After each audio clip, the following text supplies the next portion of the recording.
Good morning friends. Today we'll be discussing about AVN of the hip joint. AVN is the avascular necrosis of the hip joint. It is a common disease of hip joint and it is the most common disease for which a hip replacement surgery is needed in Indian patients.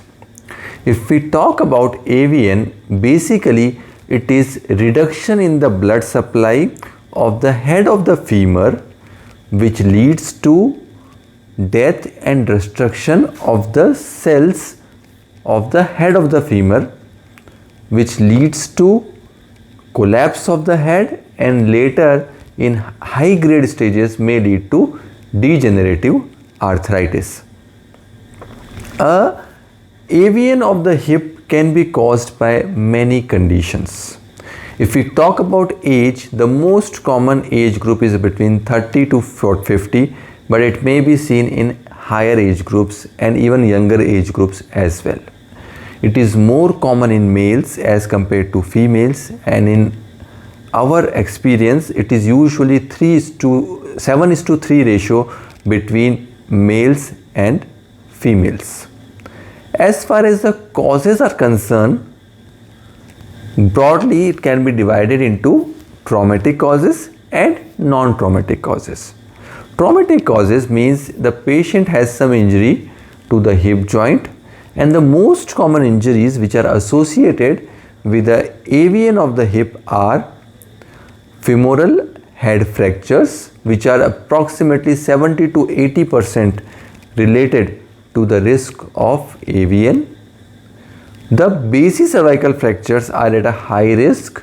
So if we talk about neck of femur fractures, the more higher level the neck femur fracture is, the more higher risk of AVN will be there. Also, there is a higher risk in a hip dislocation, specifically if it is a posterior hip dislocation. This is usually due to disruption of the medial circumflex artery groups.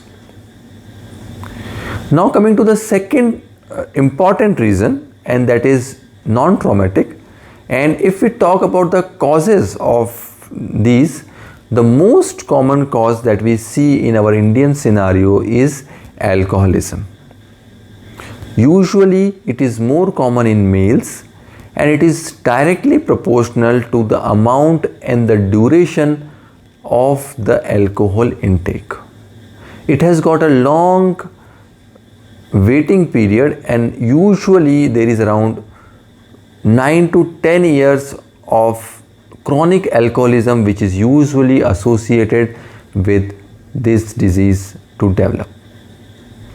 So it is both directly related to the amount of alcohol a person takes, specifically if the person is taking more than 400 milliliters of alcohol every week, and if he is taking it for a long duration, then he is at a high risk.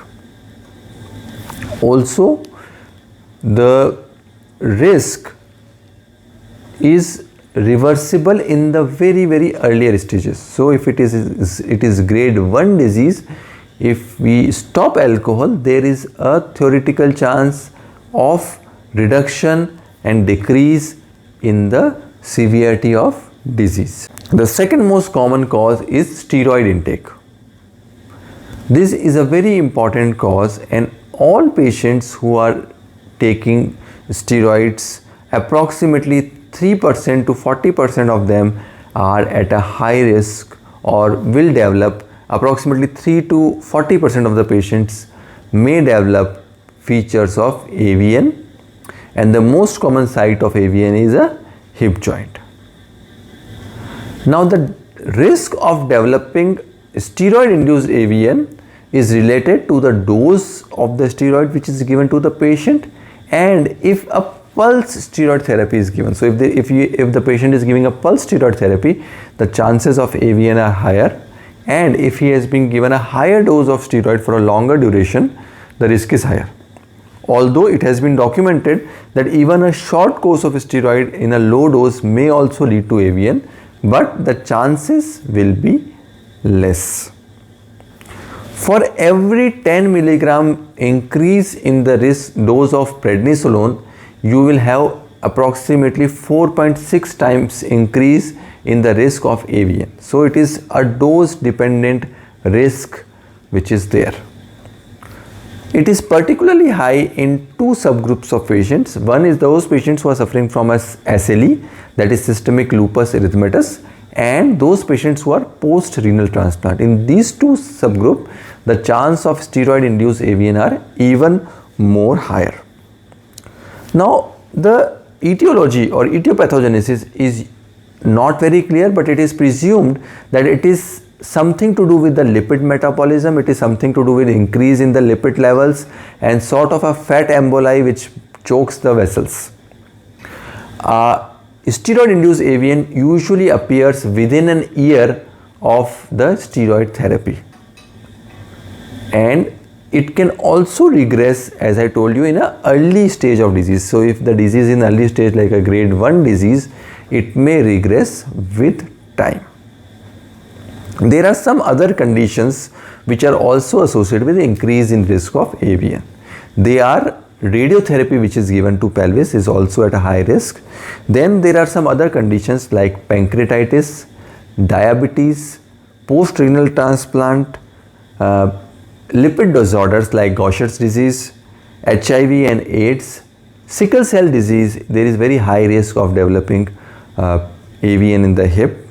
And then if you have any problems related to arterial embolization, thrombosis or vasculitis. And Caissen's disease, which is a pressure disease. So if the patient has got a decompression thickness, then also you have a high risk of developing AVN, and this is also due to the microfat thrombi which develops in these disease. Also, if a patient is having any kind of a hypercoagulable state, then also the risk of AVN is increased.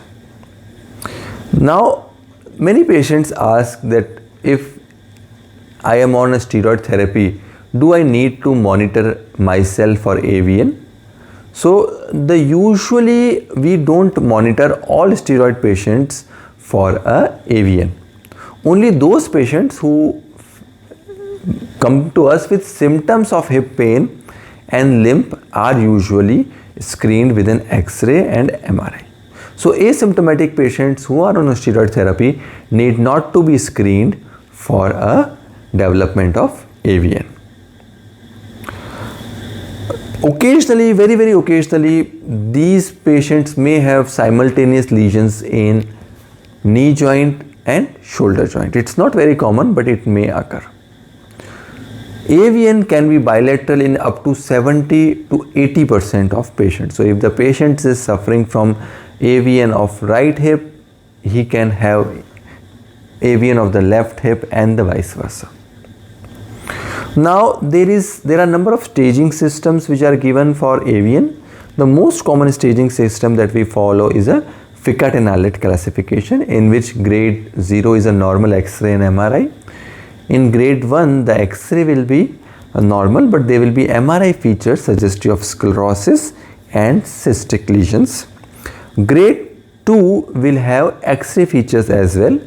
Grade 2 is divided into grade 2A and 2B. The 2A is small cysts and sclerosis lesion, and in stage 2B there will be a classical crescent sign which will be seen. Grade 3, there will be a progressive disease with a collapse of femoral head, and in grade 4 there will be development of arthritis in the hip joint. Usually in grade 3 and 4 hip replacement surgery is needed, and up to stage 2 we can consider of hip preservation surgeries like co-decompression surgeries and co-decompression along with stem cell therapies. Rarely there are fibular free vascular grafts and osteotomies which are also described, but they are not in a common use these days. There is another classification system which was given by Steinberg. I'll just brush it up for you. Grade 0 is a normal X-ray and MRI. Grade 1 are MRI changes, very early MRI changes. Grade 2 is very early X-ray changes which include cysts and sclerotic areas. Grade 3 is subchondral collapse, and that is called as a crescent sign, which is equivalent to 2B of Fickett and Elliott classification.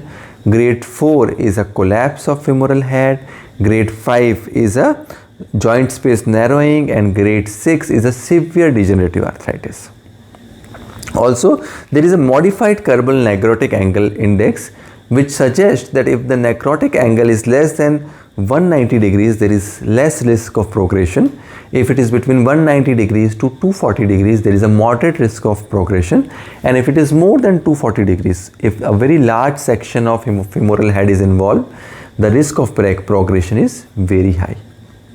Now, as we have already discussed, as far as the treatment is concerned, the treatment is predominantly surgical, but in initial stages we can give conservative measures which include rest. You can give a stick in the opposite hand. There are some studies which are coming up which relies on the role of bisphosphonates, and in these cases alendronate is given in weekly or monthly dosage. There are different dosing regimens. So alendronate has an action of modifying the osteoclastic activity and increases the apoptosis and decreasing the resorptive action of the osteoclast, and thereby they may act to reduce the signs and symptoms and progression of the AVN. Also, we usually supplement patients with calcium and vitamin D. Most of the patients who are in early disease are usually offered a core decompression surgery along with a stem cell procedure. So you can instill bone graft or stem cells into the core decompression area. That is usually indicated up to grade 2A and 2B Fickett-Elliott classification, and anything more than that will usually need a hip replacement surgery. Now, as we have already discussed, there is a very small subset of patients which have a chance of spontaneous regression, and these are usually steroid induced AVN and usually in the earlier phase, and these are typically those patients who present early with steroid therapy. So if there is a very small gap between the steroid therapy and the start of AVN, then there are high chance of spontaneous regression, specifically with the low dose of steroid therapy, and specifically if the patient has a very low grade disease, that is classically a grade 1 kind of a disease. In most of the other patients, the disease is bound to progress. We have another video on hip replacement, so we'll recommend you to see this video for the details of hip replacement. If you have any more queries regarding AVN of the hip joint, you can write us on the comment box. Thank you.